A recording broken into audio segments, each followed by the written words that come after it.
윤성이는 101인 예선 때부터 제가 제일 좋게 봤던 참가자예요. 간절해 보이는 눈빛이 그 사슴 눈망울이 잊히지 않더라고요. 오라트 받고 나서의 윤성이를 보니 그간 얼마나 치열하게 살았고 또 이 무대를 얼마나 바라왔는지 제 마음 깊숙이 고스란히 전달됐달까요. 정말 뭔가를 함께 해보고 싶었어요. TV조선 내일은 미스터 트롯 진이 된 이명웅은 황윤성을 원픽으로 꼽는데 주저하지 않았다.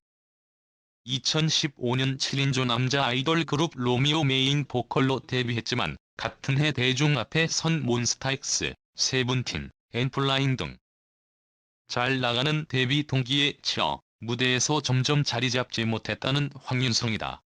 트로트에 도전하기까지 고민이 정말 많았던 터라 예선 무대에서 모든 걸 다 쏟아내보자 했어요.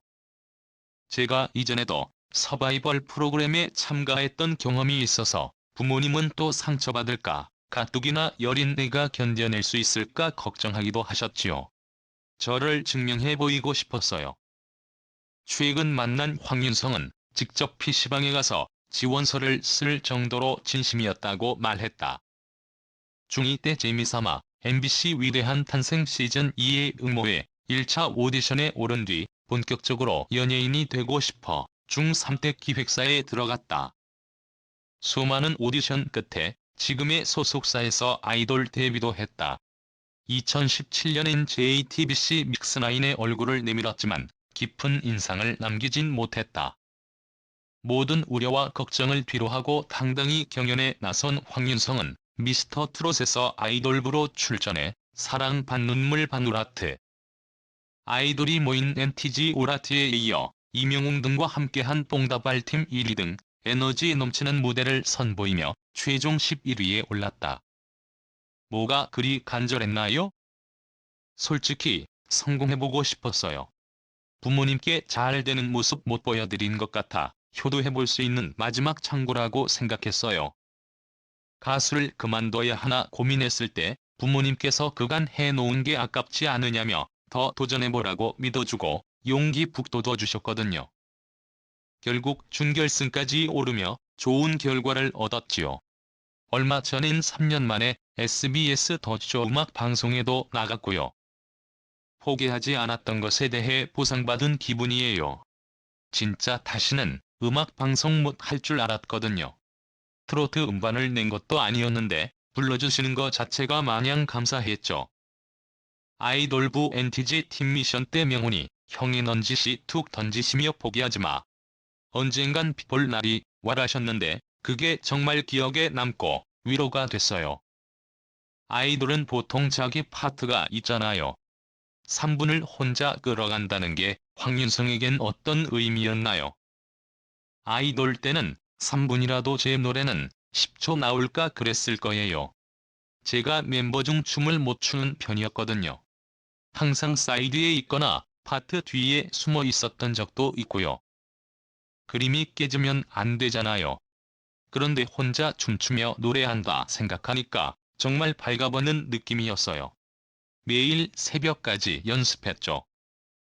아이돌 무대 할 때와 트로트의 가장 큰 차이점은 무엇인가요?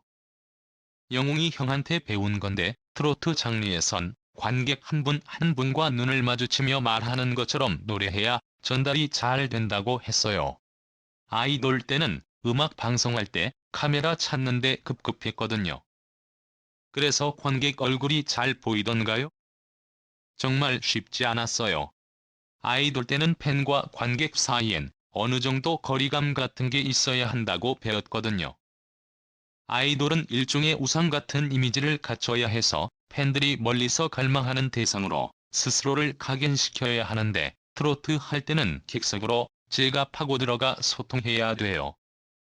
처음엔 도통 얼굴이니 뭐니 하나 보이지 않다가 마지막 즈음 되니까 그제야 마스터님 얼굴도 보이기 시작하고 관객분들과 눈 맞추고 손가락 하트도 보내드릴 수 있겠더라고요. 황윤성을 처음부터 찍었다는 이명웅 씨한테 배운 것이 또 있다면? 노래 부르는 방식이요. 제가 아이돌 당시 목소리에 뽕필이 있다고 많이 지적당했는데 그 자신 있었던 목소리가 막상 트로트 장르로 오니 첫 소절에서 확 뚫고 나오지 못하는 거예요. 뽕다발 미션으로 영웅이 형과 친해지게 됐는데 목소리 쓰는 걸 여러 번 알려줬어요. 형이 내가 101인 예선 때 보여줬던 눈빛 나오면 우린 팀 미션 1등 될 거다란 말씀도 해주셨지요. 이후 누이라는 곡을 하게 되자 영웅이 형이 아래쪽을 더 써서 부르는 게 좋겠다 등 노래에서부터 무대 매너까지 꼼꼼하게 알려줬어요. 그는 팀 미션 당시 영웅이 형내서 합숙 훈련하면서 가끔 와인도 홀짝홀짝 마시며 형이랑 친해지게 됐다고 말했다. 옆에서 듣던 홍보 담당자가 합숙 훈련 한다더니 영웅이 집에 간 거였냐고 흘겨보자 황윤성이 배시시 웃으며 영웅이 형 덕에 1등 했잖아요라고 했다. 최근 들어 각종 예능을 휩쓰는 장민호가 순수해 보이는 눈매의 사슴눈으로 인기를 얻고 있다면 황윤성은 그 못지않은 사슴 눈망울로 예능 무대에 서도 될 듯 싶었다. 1996년생 GT 동갑내기 이찬원 씨와 GT즈 멤버로 돈독한 우정을 자랑하던데 인스타그램 댓글에 서로 하트 잔치더군요. 찬원이가 말 걸어준 덕에 대학부 진욱이랑 안무하는 영서랑 같이 GT즈 모임을 하는데 어찌하다 보니 찬원이한테 하트가 옴더라고요. 찬원이가 사랑이 많은 애인 것 같아요. 전화할 때도 I love you 사랑해 하고 끊고 처음엔 적응 못했는데 이젠 서로 I love you 하고 인스타그램 댓글에도 하트를 주르륵 붙이지요. 애정 표현을 숨기지 않는 스타일이다 보니 잘 맞지 않나 싶어요. 그리고 찬원이가 저랑 비슷하게 눈물이 많더라고요. 준결승까지 올라가면서 서로 많이 울고 의지도 많이 됐지요. 정말 미스터 트롯은 여러 가지 의미로 제 인생의 전환점이 됐어요. 전환점이라면 어떤 점이 가장 달라졌나요? 수도 없이 많죠. 아이돌 땐 못난이라고들 하셨는데 여기 와선 영탁 형님이 비주얼 깡패라며 비깡비깡이라 해주세요. 그런 얘기 들어본 적 없거든요. 하하. 회사 근처 식당에 가도 그동안 한 번도 아른 척 안 해주셨는데 사인해달라, 사진 찍어달라시고 주변에서 밥도 공짜로 사주시고 정말 신기하죠. 또 저희 회사가 유명 배우분들 20에서 30명 계시고 큰 편이거든요. 근데 회사에서도 아이고 윤성이 왔어라고 맞아주시니 적응이 안 되지요. 제게 이런 날이 오다니. 미스터 트롯에 함께 출연한 강태관, 김경민, 이대원과 함께 조영수 작곡가 곡으로 4인조 트로트 그룹으로 데뷔하네요.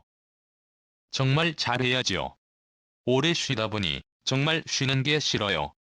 힘닿는 대로 투정하고 싶을 정도로 일하고 싶어요.